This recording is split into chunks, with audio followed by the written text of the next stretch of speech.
Oui, voilà, très bien, merci beaucoup. Il est 14 heures, passé de 23 minutes. Nous allons reprendre le fil de nos travaux. Alors, euh, nous l'avons, pour récapituler un petit peu tout ce qu'on s'est dit ce matin, hein, on l'a entendu, à travers notamment la restitution de l'enquête de sécurité, il y a parmi les Quimpérois une immense majorité d'habitants, il faut quand même le répéter, pour dire que leur ville est agréable à vivre.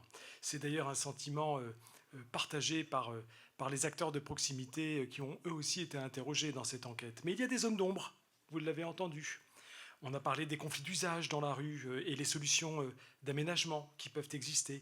On a également parlé du rôle joué par l'éclairage public sur le sentiment de sécurité. Et puis enfin, en fin de matinée, on a eu un débat très intéressant sur les violences sexistes et sexuelles.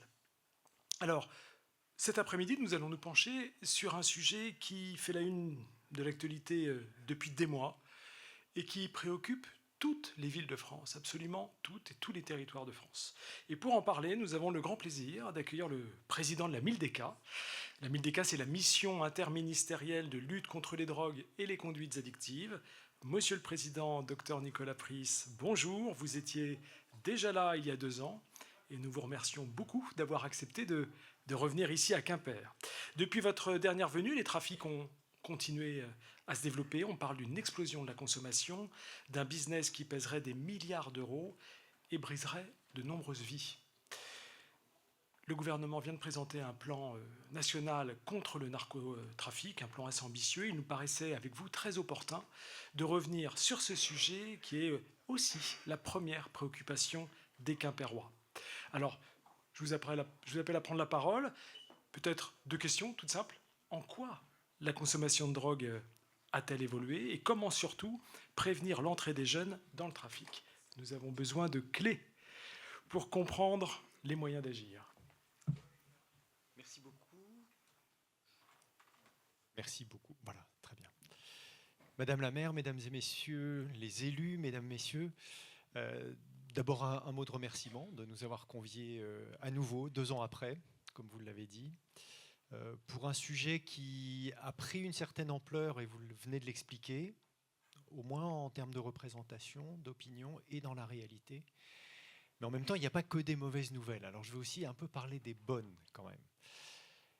La première d'entre elles, probablement, c'est votre action, Madame la maire, et à mon avis, elle est assez significative de cette approche pragmatique que vous défendez. Ce qui n'empêche d'avoir des principes, des valeurs, de croire à certaines orientations politiques.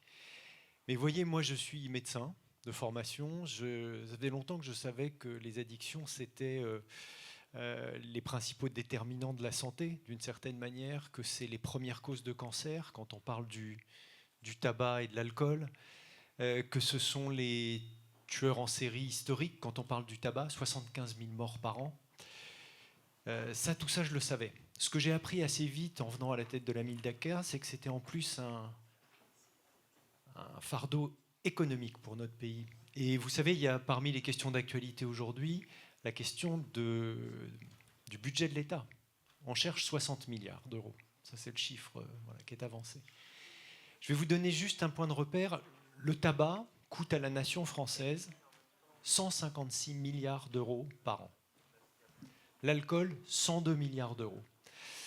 On fait ce genre de calcul en valorisant aussi tout ce qui est perdu en termes de productivité, la vie humaine qui est gâchée, l'impact sur la mobilisation de professionnels de l'État, des collectivités, de l'éducation, tout le monde. Ça coûte ça quand même, notre affaire. Et je trouve, Madame la maire, que vous avez une approche qui est pragmatique parce que, je la partage totalement, c'est comme ça que je travaille, vous n'opposez pas les solutions possibles et vous ne mettez pas en avant une solution miracle. Parce que ce que j'ai appris, moi, plus progressivement et plus récemment, c'est qu'au cœur des questions de sécurité qui nous occupent aujourd'hui, les addictions, elles avaient une sacrée part. Alors oui, on va parler un peu des stupes, du trafic qui augmente, mais je suis obligé de revenir sur la question de l'alcool, et particulièrement en Bretagne, vous l'avez dit. L'alcool, encore une fois, deuxième facteur de cancer, deuxième facteur de risque de mortalité, en France, est aujourd'hui impliqué probablement, selon les chiffres nationaux, dans 30 à 40% des crimes et des délits. 30 à 40%. Et on parlait ce matin des violences intrafamiliales, des violences sexuelles et sexistes. Là, on est probablement, d'après les praticiens de terrain, à 60-70%. Les forces de sécurité le savent, et quand on regarde les reportages sur votre travail à la télévision, on se rend bien compte que derrière souvent les violences commises par un homme qui va taper sa femme, taper ses enfants, violer un tel ou une telle, il y a un homme très souvent quand même qui est alcoolisé en premier ou qui a pris un certain nombre de substances toxiques. Mais c'est vrai aussi de la violence routière qu'on a évoquée ce matin. Alcool, stupéfiant. C'est au cœur de la question des violences, cette affaire-là. Et c'est extrêmement... Alors, je vous donne une dernière illustration parce qu'on a fait faire par le professeur Laurent Bègue de l'université Grenoble-Alpes une belle étude récemment auprès des étudiants français dans le milieu universitaire ou grandes écoles. 67 000 étudiants ont répondu à cette enquête sur les violences sexuelles et sexistes. On a à peu près un quart des jeunes femmes qui disent avoir subi au moins au cours de leurs études supérieures, donc sur quelques années, une agression sexuelle, une tentative d'agression sexuelle, un viol ou une tentative de viol. Et dans 50% des cas, l'alcool est impliqué dans l'histoire. L'auteur, la victime, mise en situation de vulnérabilité. On l'a vu ce matin à cause de cela. Donc voilà, je crois qu'il faut prendre la mesure de l'importance de ce phénomène. Certes, la presse parle beaucoup des questions que vous avez évoquées et qui sont importantes, mais n'oublions pas cela. Derrière ces questions de crimes, de délits, d'accidents, on a des questions de responsabilité individuelle. Et moi, j'ai appris aussi, alors que je ne venais pas de ce monde-là, la santé publique, c'est un peu idéaliste quelque part en termes de valeurs, qu'il y avait quand même à un moment le temps de la répression, vraiment. Et que ce temps de la répression, avec les forces de sécurité intérieure, puis l'action de la justice, elle est vraiment importante parce qu'à partir du moment où on a des interdits, et notamment des interdits, moi que j'appelle interdits protecteurs, s'il n'y a pas de sanctions quand on les transgresse, alors à ce moment-là, je ne sais plus où est tellement la démocratie. Donc il faut aussi des sanctions. Des sanctions envers, bien entendu, le haut du spectre du trafic. Encore une fois, j'espère qu'on aura quelques minutes pour y revenir. Mais il faut aussi des sanctions contre les gens qui transgressent des règles de tous les jours, que ce soit des consommateurs ou que ce soit des détaillants. Parce que là, il y a une question quand même sur laquelle, ici aussi, on a à faire des progrès et on est prêt à vous aider. Mais la préfecture, les forces de sécurité intérieure et puis les parquets ont reçu récemment des instructions en la matière. On est un pays, la France, où on vend très facilement du tabac, de l'alcool, des jeux de hasard et d'argent à des mineurs. Pas tellement un problème quand on est 3 copains, qu'on a chacun 5 euros, d'aller s'acheter 2 bouteilles d'alcool fort, qu'on a 16 ans, 17 ans, si ça ne marche pas à la première épicerie, ça va marcher à la deuxième. Et ces premières consommations excessives de cette nature, la science nous indique bien qu'elles sont extrêmement prédictives du risque d'entrer dans une addiction constituée, maladie chronique du cerveau, récidivante, très complexe à soigner en réalité, mais pas impossible. Et donc, on a besoin de protéger nos jeunes. Et je ne sais pas pourquoi, enfin si, ça s'explique, mais pour des raisons historiques, en France, ça fait partie des sujets qu'on s'est mal traités collectivement. Et donc ça, c'est un véritable sujet, d'arriver à faire en sorte, désormais, parce que pardonnez-moi, moi là, on a fait beaucoup de pédagogie sur le sujet, on a amélioré beaucoup les formations des détaillants et des débitants. Mais il y a un moment où il faut un peu sanctionner aussi ces personnes-là, pour dire, ça suffit, on ne vend pas des cigarettes à un gamin de 12 ans. Voilà, c'est tout. Et on ne vend pas de l'alcool non plus. Les jeux de hasard et d'argent renvoient à une autre responsabilité, me semble-t-il, qui a été assez peu citée ce matin. C'est celle des parents. La première consommation d'alcool, on l'a fait en général avec ses parents, avec sa famille, à l'occasion d'une fête de famille, d'un repas le week-end. Enfin, c'est quand même comme ça que ça se passe la plupart du temps. D'ailleurs, toutes les enquêtes montrent que les gamins, en général, qui ont 12 ans, 13 ans, n'aiment pas cette première expérience. Ils disent « Oh, c'est pas bon, machin. » Bon. Eh bien, pourtant, on leur en redonne le week-end suivant ou la fois d'après. Donc, il y a un vrai sujet de responsabilité parentale sur la première transgression sur l'alcool. Sur les jeux de hasard et d'argent, ça devient aussi le même problème. Le pari sportif avec papa sur le canapé, on fait ça avant 18 ans et ce n'est pas normal. Le législateur a prévu que c'est après 18 ans qu'on fait ce genre d'expérience. Et on a le même sujet sur les écrans. Parce que les écrans, on dit souvent « Ah, nos gamins, ils sont là-dessus ». Mais voyons-nous collectivement avec nos écrans quand on rentre à la maison. On pose le téléphone perso, le téléphone pro. Ah, on va sortir la tablette et puis on va peut-être allumer la télé, etc. 10 équipements par foyer en France à l'heure actuelle. 10 équipements. Alors on ne sait pas très bien si cette affaire est une réelle addiction ou pas, mais en tout cas, ça pose des problèmes majeurs dans l'éducation des jeunes. Voilà pour ce panorama un peu général. J'y ajouterai peut-être un produit, je ne sais pas très bien ce qui se passe aujourd'hui sur la ville de Quimper, mais on est frappé par une vraie vague concernant la cocaïne. Et la cocaïne est un booster, c'est une drogue dite stimulante qu'on utilise maintenant beaucoup au-delà des milieux qui traditionnellement étaient les plus atteints. On a eu un procès retentissant cette semaine avec l'archétype de ce que n'est plus la consommation de cocaïne et des drogues stimulantes. Ce n'est plus du tout les gens du showbiz, le petit microcosme parisien qui travaille ou moins et qui fait des fêtes pas possibles pendant plusieurs jours. Désormais, c'est tout le monde. C'est tout le monde dans la restauration, c'est tout le monde, enfin c'est tout le monde, c'est beaucoup de gens dans la restauration, c'est beaucoup de gens chez les marins-pêcheurs, dans un certain nombre de métiers qui, par leur pénibilité, induisent des consommations de drogues qui vous boostent. Alors c'est vrai aussi pour des drogues de synthèse, mais le fer de lance quand même de cette famille de drogues, c'est vraiment la cocaïne. On le retrouve aussi bien entendu en milieu festif, et puis, pour faire l'analogie avec ce que je disais, en milieu sexuel. Mais attention à ça, parce que les risques ne sont pas très bien connus de la population. Les gens ne reconnaissent pas qu'ils peuvent devenir addicts à un produit tel que la cocaïne. C'est encore pas clair dans les esprits. 2, les quelques médecins qui sont ici me démentiront pas, on n'a pas des traitements géniaux pour ça. Autant pour les opiacés, on a les traitements de substitution, et ben là, on n'a pas de médicaments. Donc je pense qu'on va vers des phénomènes un peu compliqués avec la cocaïne. Alors oui, il faut faire quelque chose pour lutter contre les trafics qui, aujourd'hui, sont des préoccupations très importantes de nos concitoyens, et à juste titre. Mais je faisais le pont avec la cocaïne, parce que s'ils ont tant augmenté ces derniers temps, c'est sans doute à cause de cette histoire de cocaïne. Quand vous regardez les statistiques au niveau national sur les jeunes de moins de 18 ans, toutes drogues confondues, y compris l'alcool et le tabac, tout est en baisse. Il faut quand même rappeler ça. C'est vrai, c'est comme ça. Ça paraît contre-intuitif aujourd'hui dans le débat ambiant, mais les consommations baissent chez les jeunes. Par contre, chez les jeunes adultes, on a une accélération, notamment de la consommation des drogues stimulantes.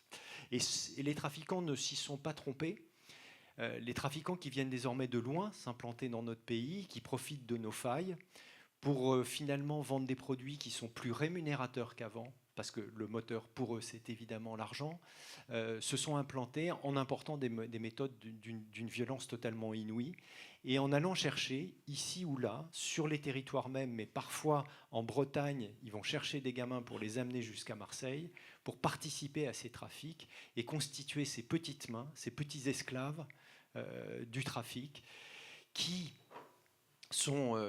parce qu'ils ont une vie sans repère, parce qu'ils ont une famille défaillante, parce qu'eux-mêmes ont vécu dans des environnements, et c'est là l'importance aussi, je pense, de la politique, de l'environnement immédiat, ont vu des points de deal toute leur vie. Quand vous voyez ça, mais ça devient normal, vous vous identifiez à cet environnement-là. Et quand on vient vous chercher pour vous dire, tiens, viens, tu descends, on est à 800 km de là, mais tu vas vendre quelque chose, eh bien, oui, ça paraît pas totalement délirant. Alors on a... après avoir travaillé avec vous, Madame la maire, et puis avec d'autres maires et collectivités sur des projets plutôt centrés sur la prévention, on a choisi l'année dernière de tenter de s'attaquer à ce phénomène de la participation des mineurs au trafic de stupes. Et donc on a lancé un appel à projet en direction des collectivités, sur la base d'une expérience d'ailleurs qu'on avait conduite avec 3 de vos collègues. L'idée est assez simple, c'est de se dire au fond, toujours pareil, en jouant le partenariat du couple collectivité-État, mais en confiant quand même un certain nombre de leviers directement aux maires, traitons cette question-là, nommons-la, regardons un petit peu le diagnostic territorial chez nous, dans quel quartier ça se passe, pourquoi, quelle famille, combien de jeunes a priori sont concernés par ça, combien de jeunes ont déjà franchi le pas mais sont encore rattrapables. Quel peut être le rôle de la justice pour essayer à la fois de sanctionner, mais aussi de faire en sorte qu'elle soit résolutive de problèmes, qu'elle puisse accompagner aussi les familles dont un dans la fratrie a déjà plongé, mais dont les autres sont peut-être encore accessibles à quelque chose entre l'éducatif, le judiciaire, le social. On a fait ce travail-là, donc 15 collectivités sont aujourd'hui évidemment associées à ce projet qui, est, sans être totalement expérimental, est un peu embryonnaire. Des grandes, des petites, des hexagonales, des ultramarines. Évidemment, on en profite pour diffuser ce que vous avez mentionné ce matin, qui est un des leviers essentiels pour nous, c'est la culture des compétences psychosociales, puisqu'il y a ces jeunes du quartier peut-être particulièrement fragiles, mais ça vaut le coup d'irriguer au-delà pour l'ensemble des classes de la commune. Voilà, ça c'est une réponse peut-être qui est en tout cas de la compétence de la MILDECA, me semble-t-il, parce que c'est plein de professionnels de nature différente. Et je crois que derrière ça, il y a aussi quelque chose qui nous appartient tous de questionner, et puis j'en finirai là-dessus, et je prendrai quelques questions si vous voulez bien, c'est quelle que soit notre place en tant que professionnel, force de sécurité intérieure, professionnel de la justice, professionnel du social, de l'éducation, de la santé, j'ai envie de demander à tous un petit effort, c'est de laisser tomber vos certitudes. Cette affaire-là des addictions et des liens entre les consommations et la question de la violence en particulier nécessite vraiment qu'on se départisse tous de nos représentations, parce qu'on en a tous sur le sujet. Et ce qu'on essaie de faire à la MILDECA, qui est une toute petite équipe, et je salue les 2 personnes qui m'ont accompagné aujourd'hui, c'est avec des gens qui viennent d'univers extrêmement différents. Myriam vient du secteur plutôt, on va dire, social. Delphine est lieutenant-colonel de gendarmerie. On a des gens comme moi qui viennent de la santé publique, il y a des gens qui viennent de l'éducation. C'est de faire chacun un pas les uns vers les autres pour essayer de sortir un peu de nos couloirs de nage, de nos représentations. Et pour assumer qu'une politique, me semble-t-il, efficace, c'est 180 degrés. C'est du répressif quand il en faut, et sans mégoter dans certaines situations. Il faut taper fort, clair. Du répressif aussi, en tout cas du respect de la loi, sur ceux qui, au quotidien, encore une fois, ne respectent pas les règles sur la vente d'un certain nombre de produits aux mineurs, ou qui se mettent à consommer ici ou là dans des situations qui font finalement que ça peut vite verser dans une situation difficile, voire dramatique. Mais en même temps, derrière, il ne faut pas considérer qu'une partie de ces personnes-là n'ont pas besoin de soins, de réduction des risques, et qu'au centre, il y a tout un ensemble de politiques publiques qui ont à voir avec la prévention et qui nécessitent qu'on s'y mette tous. Les parents, les enseignants, les professionnels de santé, tous, mais avec une juste image, une juste représentation qui nécessite de revenir assez régulièrement à la science, de se rappeler qu'aujourd'hui le cannabis ce n'est pas une drogue douce, par exemple, de se rappeler qu'il y a des statistiques qui prouvent les liens entre l'alcool et les violences, et de sortir de soit parfois nos excès de dramatisation, soit nos excès de banalisation. Voilà, j'en resterai là et je vous remercie beaucoup.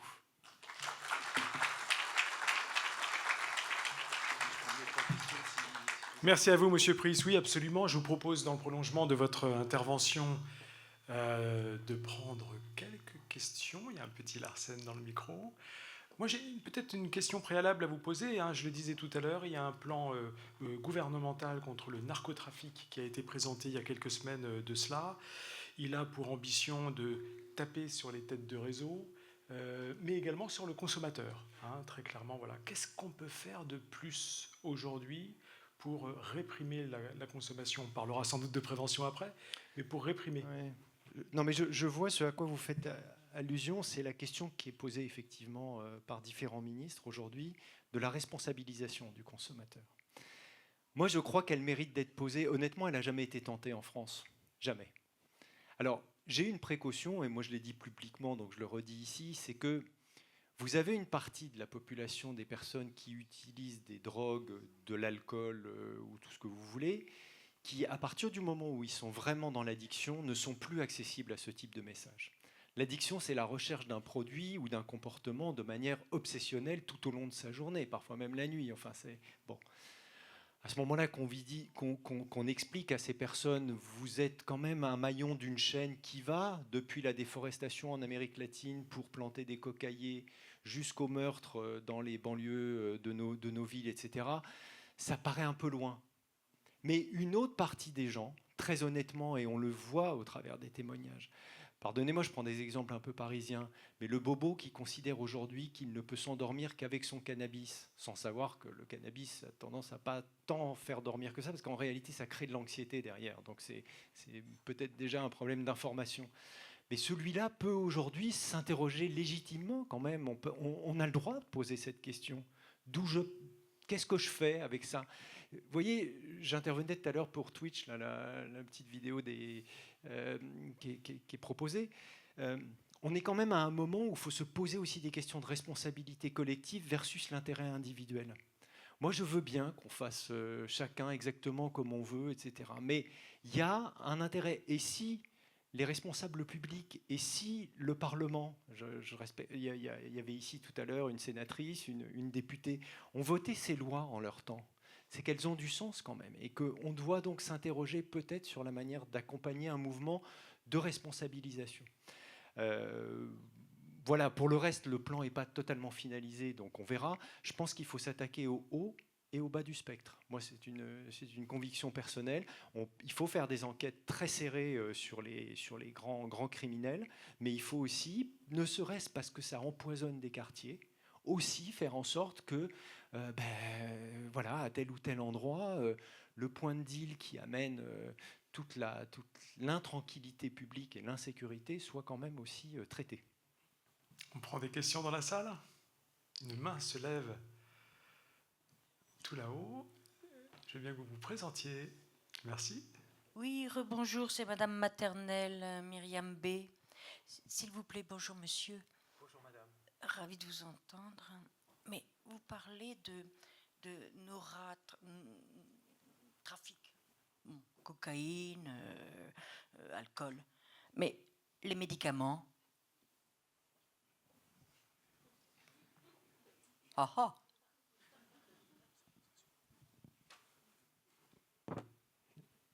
Votre question, c'est l'addiction à certains médicaments. Ou pas. Oui. Enfin, je témoigne. Merci, monsieur. Laissez-moi juste un instant. Évidemment, je vais vous écouter votre réponse. Et tout le monde d'ailleurs. La question, quand même. J'ai travaillé pendant 8 années à domicile avec des personnes âgées qui prenaient des sacrés cachetons. Eh ben, ils avaient le droit de conduire. Eh ben, je les trouvais drôlement dangereux. Non, mais excellent exemple. Je crois que je peux aller que dans votre sens. Maintenant, c'est parfois une addiction, c'est parfois pas tout à fait exactement le même mécanisme qu'une addiction, ce que vous citez, c'est-à-dire l'hyperusage de certains traitements, l'installation d'abord dans des prescriptions abusives, parce que derrière, vous avez quand même des médecins et des pharmaciens pour la délivrance, et puis des habitudes qui se prennent. On est effectivement le premier pays consommateur de ce genre de psychotropes en Europe, voire dans le monde. En Europe, j'en suis à peu près sûr. Donc, vous voyez, les compétences psychosociales, ça va servir à ça, à terme, aussi, dans la génération d'après. Quand on est mieux avec soi-même, mieux avec les autres, on a quand même des chances de moins consommer, notamment de tous ces médicaments anxiolytiques. Ça me permet, pardonnez-moi, parce que je n'ai pas de réponse extraordinaire à vous apporter, sinon le fait que je souscris à votre interrogation, mais de revenir un peu sur la question qui a été évoquée ce matin des liens entre les addictions et la santé mentale. Et du coup, on vient aussi sur le terrain des médicaments psychotropes. Aujourd'hui, à la veille de l'année qui va nous réunir tous, j'espère, pour une meilleure santé mentale des Français, on a encore, et ça je me réadresse à l'ensemble des professionnels, des tas d'idées fausses qui circulent sur le sujet, sur le rapport entre les produits d'addiction, les produits qui entraînent des conduites addictives, et puis la santé mentale.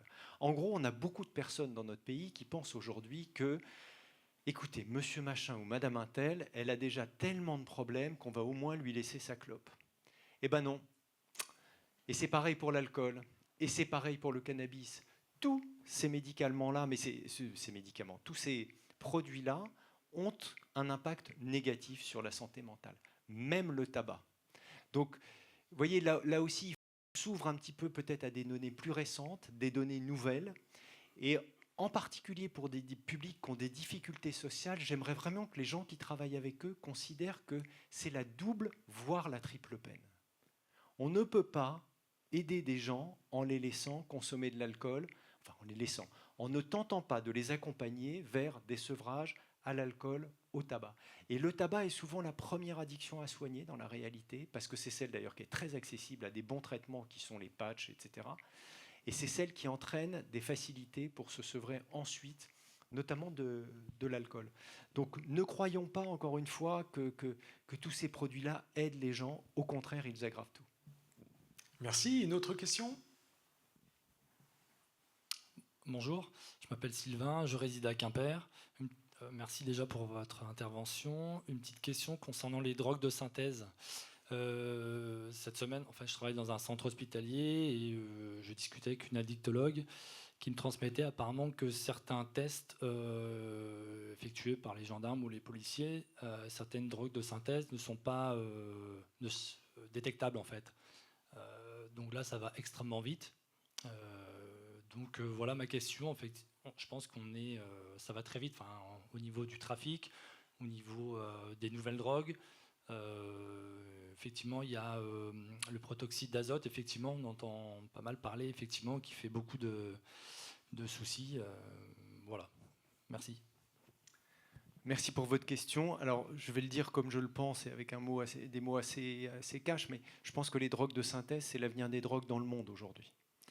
Les États-Unis, vous savez, ils ont ce produit qu'on appelle le fentanyl, un opioïde de synthèse. D'abord, c'est venu d'ailleurs d'une histoire de médicaments qui a mal été utilisé, et puis ensuite, ça a créé des générations de dépendants qui sont aujourd'hui dans la rue à chercher quotidiennement ces doses-là pour une des drogues les plus dangereuses du monde. Vous mourrez pour un écart de dose de 0,05 mg. Les États-Unis font face probablement au phénomène qu'on connaîtra un petit peu plus tard. Pourquoi ? Parce qu'effectivement, les drogues de synthèse, c'est plus facile à produire que des drogues en plein champ, naturelles. C'est plus facile à transporter. Ça se fabrique à partir de produits légaux qu'on appelle les précurseurs chimiques. Pour ceux qui ont vu la série Breaking Bad, on se fait livrer des fûts de précurseurs. On mélange ça dans un garage, en tout cas dans une petite surface, si j'ose dire, au cœur même de l'Europe. On a franchi des barrières douanières comme ça assez facilement. Et on a des petites pilules qui sont très faciles à transporter par fret postal, par fret express. Et c'est une vraie gageure pour les services douaniers et répressifs d'interrompre ce flux-là. Et comme vous l'avez dit, en plus, nous avons au cœur de l'Europe ou en Russie, en Chine et dans quelques pays qui nous veulent du bien en ce moment, des tas de laboratoires qui sont en train de produire ça à la chaîne et qui anticipent la prochaine réglementation que par nos pesanteurs administratifs, forcément, on met un peu de temps à élaborer. Donc quand on a interdit le 2, 3, 4, diméthyl, machin chouette de trucs, il y a 4 molécules d'avance qui sont arrivées sur le marché. Et ça, c'est vraiment assez terrible, cette histoire-là. Donc dans le fameux plan STUP, c'est une question, ou dans ses déclinaisons, mais c'est une question vraiment que moi j'ai demandé qu'on essaye d'adresser pour simplifier la manière dont on réagit, pour anticiper ce genre de risque, pour prévenir et se préparer un peu au pire. C'est-à-dire la crise des opioïdes quand même, qui aux États-Unis a tendance à tuer, on est à combien, 107 000 morts chaque année, 107 000 de surdose. Bon, pour vous donner une idée, chez nous on est à 5 ou 600. On est à peu près 5 fois moins. Enfin, il devrait en avoir 2500 à 3000 si on était sur le même train. Ils en ont 107 000. Donc il faut qu'on se prépare aussi. C'est tout l'enjeu des acteurs de la réduction des risques, d'être prêts, le cas échéant, à distribuer l'antidote qu'on appelle l'analoxone et d'autres peut-être qu'il nous faut inventer par rapport à d'autres nouvelles drogues de synthèse. Madame ? Alors, je voulais savoir, parce que je vends du CBD dans mon magasin et il reste toujours assez cher. Et je me disais peut-être que si on baissait un peu les prix, parce qu'il y a beaucoup de gens maintenant qui veulent prendre du CBD pour se sevrer. Oui. Mais il n'y a aucune démonstration que ça marche, ça. Ah bon ? Non. Donc, voilà, c'est ma seule réponse. D'accord. Ok. Question pratique et policière. Est-ce qu'on peut conduire après avoir ingurgité, fumé ou bu du CBD? Ça dépend du taux de THC, parce que ce que dosent messieurs sur la route, c'est du THC. Mais quelle que soit son origine, donc si c'est dans du cannabis fumé traditionnellement avec de l'herbe ou de la résine, vous serez positif. Il y a, je ne sais pas si chez vous, j'ai pas fait une enquête, mais il y a des revendeurs de CBD qui sont peu attentifs au taux de THC qu'il y a dans les produits à base de CBD. % de THC? Non. C'est moins de 0,3 la norme.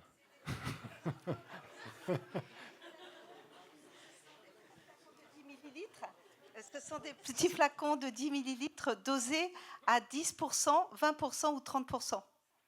C'est un coffee shop. Pas de THC, j'ose espérer, parce que sinon je vais vous présenter les messieurs qui sont là, qui vont être Ils sont ravis de eux-mêmes un peu venir. surpris. Non, mais bon, enfin peu importe. Ce que je voulais dire, c'est que vous avez... C'est très peu dosé. Voilà, oui, il y a normalement il y a une norme, mais on a fait des enquêtes, on a été piqué des échantillons. Malheureusement, parfois, il y en a plus que ce qu'espérait ou souhaité. Moi, j'ai une question un petit peu locale. Vous avez évoqué tout à l'heure les partenariats que la Mildeca pouvait avoir avec les villes. Vous avez évoqué Quimper. Alors, Quimper a été retenu dans le cadre d'un appel à projet avec la Mildeca. Concrètement, qu'est-ce que ça produit sur le terrain? Qu'est-ce que vous faites au titre de cette convention? Je laisserai Quimper parler de notre partenariat. Nous, on s'adapte vraiment au contexte local. Ce qu'on fait, c'est qu'on met à disposition des données. Vous avez vu que c'est parfois assez intéressant de se remettre un peu à niveau sur certains sujets, et tout le monde ne peut pas suivre. Finalement, nous, c'est un peu notre métier de faire ça. On en tire quand même un peu une forme de bibliothèque d'actions probantes.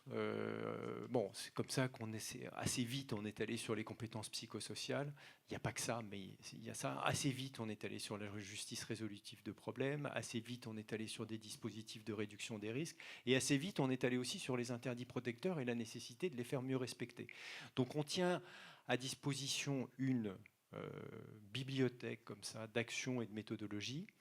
On finance également des actions, ça s'est fait avec la ville de Quimper, et on choisit ensemble les actions qu'on souhaite financer, ça c'est un agrément évident. Et puis pour les dispositifs type limite, c'est limiter l'implication des mineurs dans les trafics de stupéfiants, ce que je vous disais tout à l'heure, qui est un peu plus récent.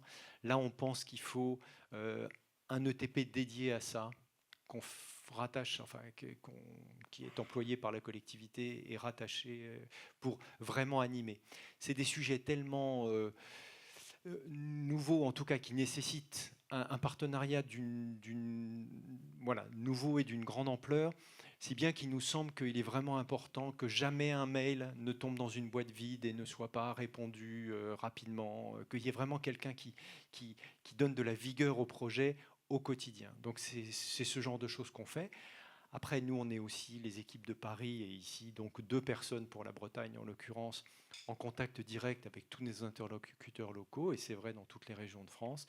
Et puis moi-même ou la déléguée de la Mildeca, quand on nous demande, on vient et on essaie de travailler, de parler, de porter une petite parole aussi. Merci à vous, docteur Nicolas Pris. Merci pour votre intervention.